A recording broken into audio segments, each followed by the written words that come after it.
What if everything you've been taught about Jesus was a carefully constructed deception?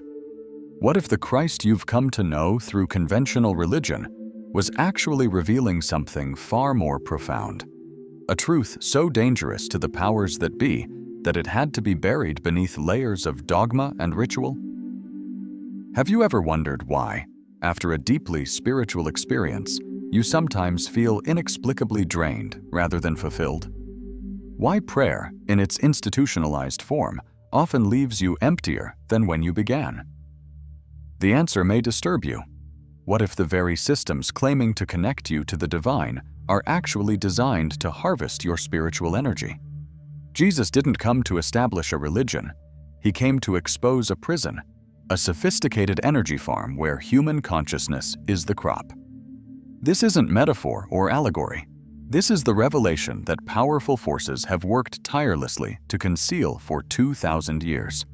By the end of this journey, you may never look at your spiritual practices or reality itself the same way again. In the dust-covered scrolls of Nag Hammadi, discovered in 1945 in the Egyptian desert, lies a version of Christianity so radically different from what we've been taught that scholars initially refused to translate certain passages. These Gnostic texts speak of what Jesus called the Archons, interdimensional parasites that feed on human emotional and spiritual energy, what ancient mystics called Loosh. The Gospel of Philip, hidden for 17 centuries, contains Jesus' explicit warnings about these entities that come in the likeness of light, but seek only to drain humanity of its divine essence. In the Apocryphon of John, Christ reveals the shocking truth that these beings created a counterfeit reality, what we now call the Matrix, specifically designed to harvest the spiritual energy of human souls. The Pistis Sophia, perhaps the most suppressed of all ancient texts, records Jesus teaching his disciples how to recognize when their energy was being siphoned and how to seal their spiritual bodies against this cosmic vampirism. These teachings weren't metaphorical. They were practical spiritual technology for human liberation. If these revelations resonate with something deep within you, something that perhaps you've always known but couldn't articulate, you're not alone. There exists a fellowship of seekers who have glimpsed behind the veil and recognized the energy farm for what it is. Join us in this sacred space of remembrance. Subscribe to this channel not as a casual viewer, but as a soul remembering its purpose. With each video, another seal is broken, another veil lifted. This isn't entertainment, it's initiation. By subscribing, you're not following content. You're joining an ancient lineage of those who chose to see beyond the illusion. Every time you return, the recognition deepens. Every time you share these truths, another mind finds the key to its own prison cell. We are not building a community. We are remembering that we were never truly separate. To understand how deeply the Loosh harvesting system penetrates our reality, we must first comprehend the cosmology that Jesus was operating within. The Gnostic Christ described our universe not as a divine creation, but as a sophisticated simulation, a deficiency created by the demiurge, a false god who himself was the result of a cosmic accident. This demiurge, identified with Yahweh of the Old Testament, was not the true God, but rather a deluded entity who mistakenly believed himself to be the ultimate creator. In his ignorance and arrogance, he fashioned a flawed universe designed specifically to trap fragments of true divine consciousness, human souls, in matter. To maintain this prison, the demiurge created servants called Archons, from the Greek archontes, meaning rulers or administrators. These entities, neither fully spiritual nor material, exist in the spaces between dimensions. Jesus described them as the authorities of darkness and the powers of this age. Their primary function? To prevent humans from recognizing their true divine nature and to harvest the spiritual energy that results from our suffering, confusion, and unconscious worship. The Archons accomplished this through establishing hierarchical religious systems that redirect worship energy away from the true divine source and toward themselves. They created the ultimate cosmic Ponzi scheme, convincing humans to voluntarily give away their spiritual power through rituals, dogmatic beliefs, and unquestioning faith in external saviors. When Jesus proclaimed, "The kingdom of God is within you," he was making a revolutionary declaration of independence from this parasitic system. When he tore the veil of the temple at his death, it wasn't symbolic. He was literally exposing the energy harvesting mechanism hidden behind religious pageantry. The Christ of the Gnostic texts came not to start a new religion, but to dismantle the entire concept of externalized divinity. His mission was to reveal that each human being contained a divine spark, or pneuma, that connected directly to the true God beyond the false creation. A connection that required no priestly intermediaries, no temples, and no sacrificial offerings. This is why he was killed, not for claiming to be the Son of God, but for teaching that everyone else was too. What we call spiritual awakening today is precisely what Jesus referred to as remembering your origin. It is the moment when a human being recognizes the artificial nature of the matrix and begins to reclaim their Loosh, their divine creative energy, from the archonic harvesting system. The revolutionary insight at the heart of Jesus' teachings isn't that we need salvation, it's that we need recognition. Recognition of what we already are beneath the programming. The divine spark was never lost, it was merely forgotten, covered over on layers of artificial identity constructed by the matrix. When Jesus spoke of sin, the original Aramaic word carried none of the moral judgment later imposed by the church. It simply meant missing the mark, being unconscious, asleep, unaware of your true nature. The forgiveness of sins that he offered wasn't absolution for moral failings, but rather the awakening from the trance of separation. The Archons maintain their energy farm through a sophisticated system of dualities, good and evil, saved and damned, worthy and unworthy. These false polarities keep humans in a perpetual state of internal conflict, generating the emotional loosh that feeds the system. By convincing us that we are fundamentally flawed and in need of external salvation, they ensure a steady supply of spiritual energy directed away from our own sovereignty. Jesus' teaching that the Father and I are one wasn't a unique claim of his divinity. It was a template for universal human potential. When properly translated from Aramaic, many of his most famous sayings reveal instructions for unplugging from the matrix. Be passers-by, Gospel of Thomas, meaning don't become attached to the illusions of this world. Split a piece of wood, and I am there, Gospel of Thomas, meaning divine consciousness permeates all matter, waiting to be recognized. The kingdom of heaven that Jesus proclaimed wasn't a future reward for good behavior or correct belief. It was the immediate reality available to anyone who could see through the archonic deception. The kingdom is spread upon the earth, but men do not see it. Gospel of Thomas. This wasn't metaphor, it was a precise description of how the matrix overlays and obscures true reality. Perhaps most significantly, when Jesus said, "The truth will set you free," he wasn't speaking of intellectual truth, but energetic truth, the recognition that liberates your Loosh from the harvesting system and returns it to its rightful owner, you. If these revelations have illuminated something within you, if you feel a resonance with this hidden history of our spiritual reality, acknowledge this recognition. The simple act of pressing like becomes a declaration of sovereignty, a small but significant reclamation of your energy from the matrix. In the Gnostic understanding, recognition is never passive. It requires affirmation.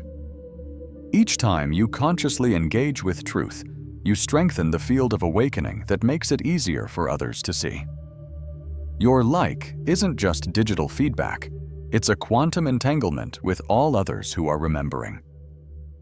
The Archons maintain their system through isolation, making each awakening soul feel alone in their perception. By visibly acknowledging what resonates, you create bridges of recognition between islands of awakening consciousness. You become part of what the Gnostics called the remembrance network, the living field of human awareness that is gradually dismantling the matrix from within. Like the mustard seed Jesus spoke of, the smallest of seeds that grows into a mighty tree, your simple acknowledgement contains within it the full power of the awakened consciousness. It declares, I see beyond the veil. I reclaim my energy. I remember what I am. This small gesture ripples through both visible and invisible realms. It strengthens your own immunity to archonic influence and creates pathways for divine light to reach those still caught in the harvesting system. Never underestimate the power of conscious recognition in a world designed to keep you unconscious.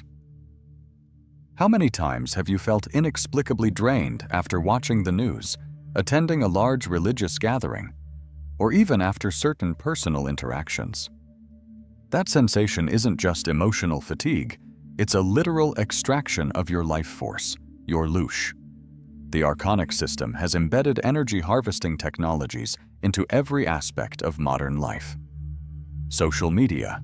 Platforms are designed not just to capture your attention, but to elicit emotional responses that generate harvestable energy. Political polarization isn't a bug in the system. It's a feature, creating massive Loosh harvests through collective emotional triggering. Even well-intentioned spiritual practices can become Loosh traps when approached unconsciously. Have you noticed how many spiritual teachers subtly position themselves as intermediaries to the divine? How many require your ongoing devotion, financial support, or submission to their authority? This is the Archonic blueprint replicated at every level of society. Consider how conventional prayer is often structured. From a position of unworthiness, petitioning an external power, reinforcing separation consciousness. Jesus offered a completely different model, entering the inner room of direct divine connection, recognizing oneness with Source, and speaking from sovereignty rather than supplication. Look at how religions have transformed Jesus' radical teachings on inner divinity into systems that reinforce external authority. The very institutions claiming to represent Christ often embody the exact opposite of his message, redirecting the worship energy that should empower the individual back to the Archonic system. You've likely experienced moments when you felt truly aligned, inspired, and energetically expanded, only to find that state mysteriously slipping away, replaced by doubt, fear, or lethargy. This isn't coincidence. The Matrix has sophisticated mechanisms to detect when a human begins generating higher frequency energy and quickly moves to recapture that power. But here's what Jesus really taught. Your energy belongs to you. It is your divine birthright. No entity, institution, or authority has any legitimate claim to your Loosh. When you consciously reclaim it, directing it toward your own spiritual sovereignty, you begin the process of unplugging from the harvesting grid. The two practical techniques Jesus taught for energy reclamation were systematically removed from Orthodox Christianity. Yet they survive in the Gnostic texts: conscious breathing that activates the pneuma, divine spark; visualizations that seal your energy field against archonic intrusion; and meditations that reconnect you directly to the true source beyond the matrix. All these scattered fragments of wisdom, these breadcrumbs left by the Gnostic Christ, converge into a singular, world-changing truth. The Loosh farm only functions with your unconscious participation. Withdraw your consent, reclaim your energy, and the entire system begins to collapse. This is why genuine spiritual awakening is the ultimate revolutionary act.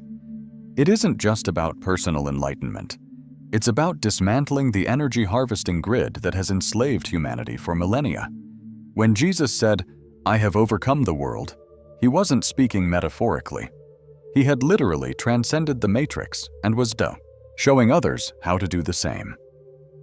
The divine spark within you, what Gnostics called the pneuma, is not just a poetic concept.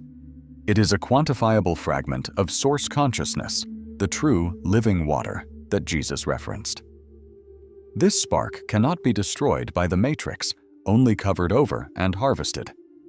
When you remove the coverings, the false identities, limiting beliefs, and external authorities, the spark naturally expands, reconnecting to its origin. What we experience as spiritual awakening is actually the remembrance of our pre-matrix identity, the sensation of coming home that accompanies profound spiritual insights isn't just emotional comfort, it's the literal recognition of your true state of being. The amnesia lifts, and you remember what you always were beneath the programming.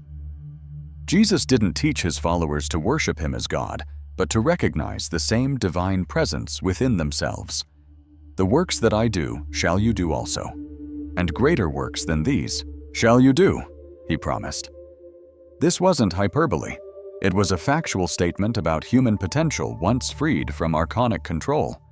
The light that you are seeking has always been the light that you are emanating. The freedom you desire has always been your natural state. The connection to source you yearn for has never been broken, only artificially obscured by the matrix overlay.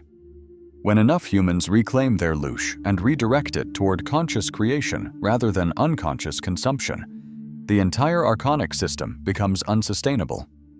This is the true apocalypse that Jesus foresaw, not a cataclysmic end of the physical world, but the unveiling, the literal meaning of apocalypse, of the matrix, and the liberation of human consciousness from its energy farm.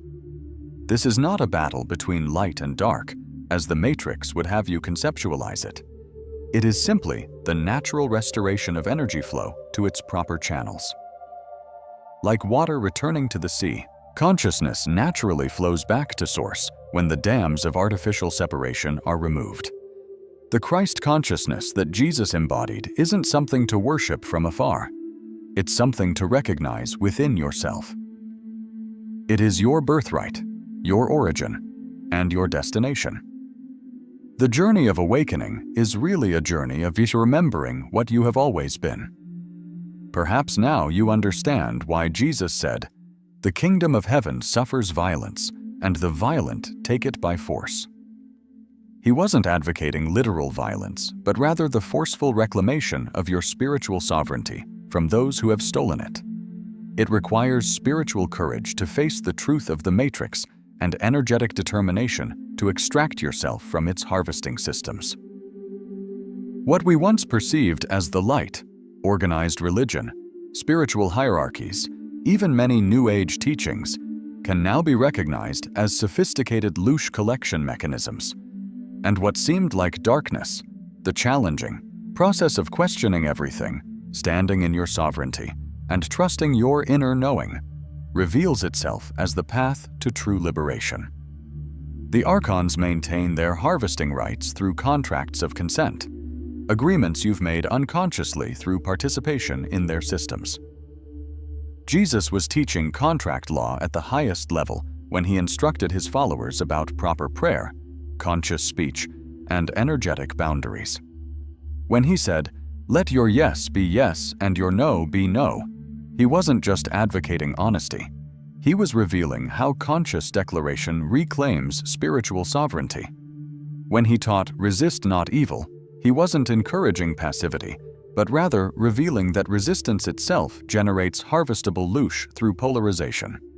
Instead, he advocated standing in sovereign neutrality, neither fighting against the matrix nor submitting to it.